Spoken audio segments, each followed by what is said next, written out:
मैं पहली दफा गया, मेरे साथ उस वक्त DGI थे उस वक्त के, बड़ी डेलीगेशन थी, 6-7 लोग थे। सारी हुकूमत जो थी अफगानिस्तान की वहां पे मौजूद थी, जिसने हमारे साथ मुलाकात की है। Everyone was there. उन्होंने कहा कि हम इनको रिमूव कर देते हैं, दूर कहीं ले जाते हैं, और उसके लिए 10 अरब रुपया हमसे मांगा गया। हम हो सकता है वो भी दे देते, लेकिन वो ये गारंटी देने को तैयार नहीं थे कि ये उनको 10 अरब रुपया भी दिया जाए और उनको बसाया भी कहीं दूर जाके वेस्टर्न बॉर्डर के ऊपर बिछाया जाए और वापस ना आए। ये गारंटी देने को तैयार नहीं थे। बात वहीं रह गई। उसके बाद रिसेंटली जितने भी अदवार हुए हैं बातचीत के, चाहे वो कतर में हुए हैं या जद्दा में हुए हैं, रियाद में हुए हैं या दोहा में हुए हैं, इस्तांबुल में हुए हैं, इन तमाम में उन्होंने हमारी बातें तस्लीम की हैं, 100% तस्लीम की हैं, लेकिन गारंटी देने को तैयार नहीं। मेरी अपनी बात हुई, मुल्ला याकूब से मेरी अपनी बात हुई।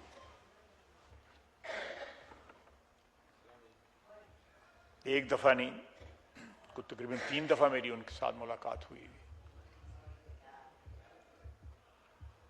ये कैसे लोग हैं कि हम उनके हमसाए हैं, हमने गलती की या सही किया, वो तो तारीख ऑलरेडी जो है सॉर्ट आउट कर रही है, लेकिन हमने और कुछ नहीं तो ये तो सोचें, यहां पे 40-50 लाख अफगान जो है वो बसा है, और अभी भी जो है उसकी मेजॉरिटी यहीं मौजूद है, इसी सॉइल पे मौजूद है।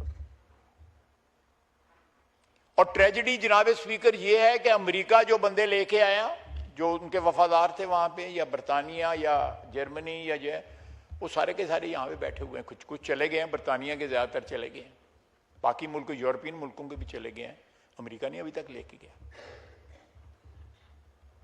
जो वफादारी जिनकी अमेरिका के साथ थी, वो भी लाखों में लोग यहाँ पे आए। जब काबुल जो है फॉल हुआ और अमेरिका ने एवैक्यूएट किया, नेटो की फोर्सेस ने एवैक्यूएट किया। अब इन हालात में कि साबितशुदा बात है कि अफगान जो है वो इस टेररिज्म में डायरेक्टली अफगान रिक्रूट्स जो हैं वो इन्वॉल्व हैं।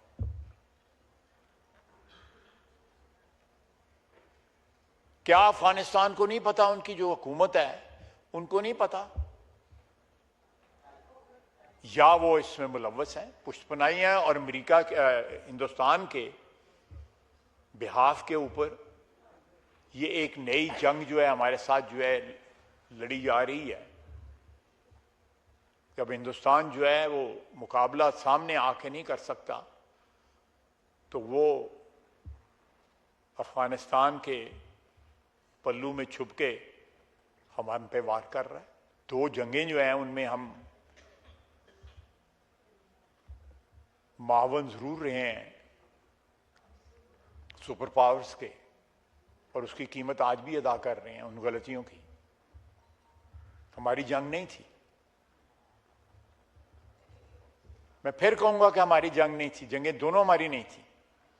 हम अगर उन जंगों में शरीक ना होते डायरेक्टली या इनडायरेक्टली, तो आज जिस कैफियत से हम गुजर रहे हैं, ये कैफियत कभी ना होती।